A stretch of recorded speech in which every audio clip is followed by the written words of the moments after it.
Salut à tous, ici Noctis-sama, j'espère que vous allez bien car on se retrouve aujourd'hui pour parler du chapitre 193 de Jujutsu Kaisen. Un chapitre dans la continuité du précédent et qui va centrer sur l'affrontement de Maki et Norotoshi contre Naiōwa. Alors que ce soit son obsession pour vaincre Maki, ses nouvelles facultés ou la fin du chapitre qui s'avérera compliquée pour nos protagonistes, je vous propose d'explorer ensemble les éléments qui nous sont donnés dans ce tout nouveau chapitre. Mais avant de rentrer dans le vif du sujet, si vous découvrez la chaîne via cette vidéo et que vous êtes intéressé par des reviews Jujutsu Kaisen ou des vidéos spécifiques, eh bien n'hésitez pas à vous abonner et à activer la cloche des notifications pour ne rien louper des prochains contenus.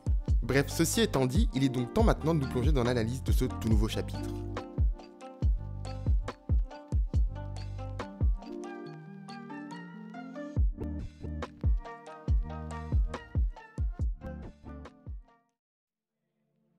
Alors que le chapitre vient tout juste de débuter, on aura d'entrée de jeu des nouvelles de Norotoshi.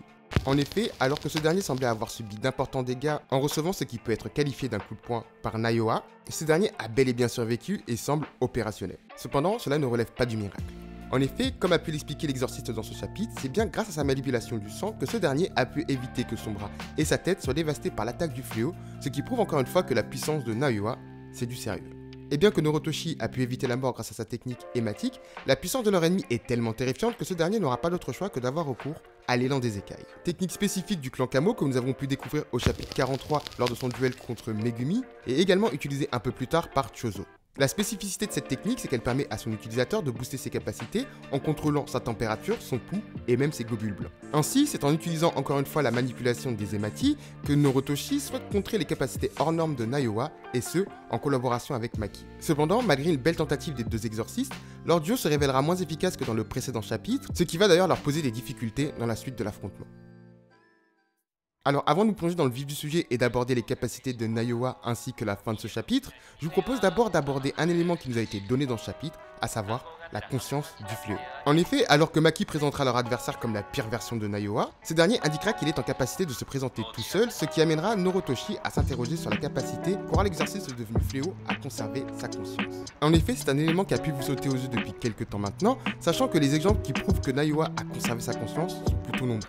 Parmi ces derniers, on peut noter le fait qu'il est indiqué à Maki que sa mort a été provoquée par sa mère lors du chapitre précédent, ou encore le fait qu'il est indiqué ne pas savoir quel était le ressenti des fléaux au moment où les exorcisait quand il était encore humain. Bon, même si bien entendu, ce n'était que du cinéma. Et bien que la plupart des fléaux que nous ayons rencontrés dans l'œuvre sont des êtres nés directement des sentiments négatifs des humains, quelques exemples d'humains / exorcistes transformés en fléaux nous ont été présentés dans le manga.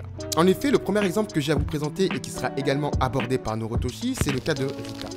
Alors, il est vrai que pour Yuta, sa situation est assez particulière car cette dernière s'est transformée en fléau après que Yuta l'ait ensorcelée involontairement. De ce fait, le fait que cette dernière ait conservé sa conscience s'explique plus ou moins par la promesse qui le lie à l'exorciste, celle de passer le restant de ses jours à ses côtés. Ici, donc pas trop de surprise que cette dernière ait conservé sa conscience qui lui permet d'accomplir sa propre mission et d'assister Yuta. Ensuite, le deuxième exemple que nous pouvons prendre directement du manga et qui est assez connu, c'est le cas de Sukuna. En effet, un des éléments qui nous avait été livré dans le manga et qui concerne le personnage, c'est que ce dernier était humain et qu'il se battait à l'origine contre des exorcistes.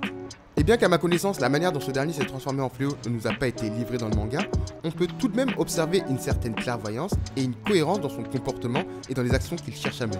Alors, basé sur ce dernier exemple, devons-nous conclure qu'un exorciste transformé en fléau garde automatiquement sa conscience? Eh bien, selon moi, je dirais que ça dépend de sa puissance et du grade qu'il obtiendra après sa transformation.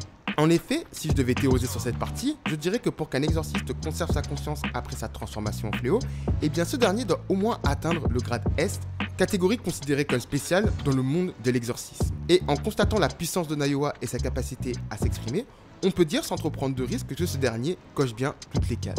Cependant, il s'agit juste d'une interprétation de ma part, et nous verrons bien si une explication plus détaillée nous sera donnée dans les prochains chapitres. Maintenant, il est temps de passer à la dernière partie de cette review, à savoir les capacités de Naiōwa et la fin de ce chapitre. Alors que le combat se poursuit entre nos protagonistes et l'antagoniste, il sera l'heure pour le fléau de nous faire une démonstration de ses capacités.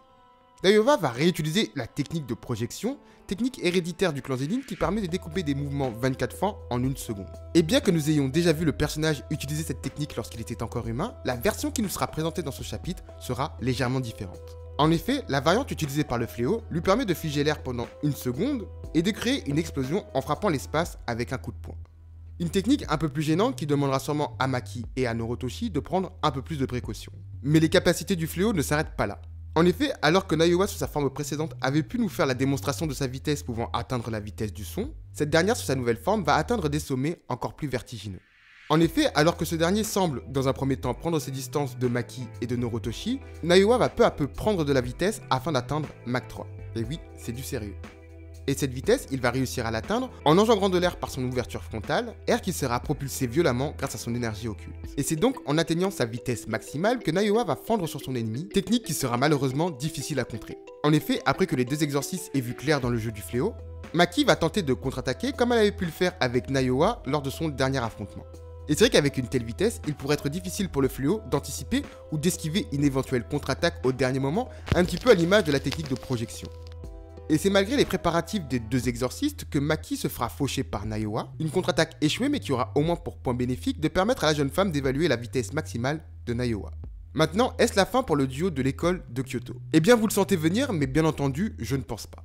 En effet, bien que la tentative de Maki a échoué et a eu pour conséquence de lui infliger de sérieux dégâts, je pense que cette dernière sera toujours en mesure de poursuivre le combat.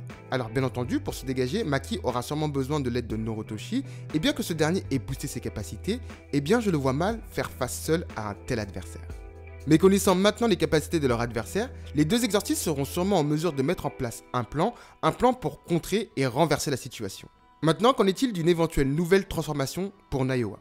Contrairement à ce que j'avais pu annoncer dans ma précédente review, le personnage n'a pas montré de signe éventuel d'une nouvelle transformation, mais il est encore trop tôt pour écarter cette théorie, bien que je n'ose imaginer les capacités que ce dernier développerait s'il n'en est pas à son état final. Mais pour enterrer définitivement cette théorie, attendons de voir ce que les prochains chapitres nous proposent en termes de contenu. Les amis, on arrive donc au terme de cette review. Si vous l'avez regardé jusqu'au bout, eh bien je vous en remercie. N'hésitez pas à liker cette vidéo si vous l'avez appréciée afin de me le faire savoir. Alors pour information, il n'y aura pas de chapitre en fin de semaine. On se retrouve donc dans 2 semaines pour la prochaine review du Jujutsu Kaisen.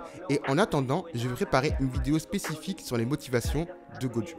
Bref, ceci étant dit et en attendant, portez-vous bien et je vous dis à très bientôt.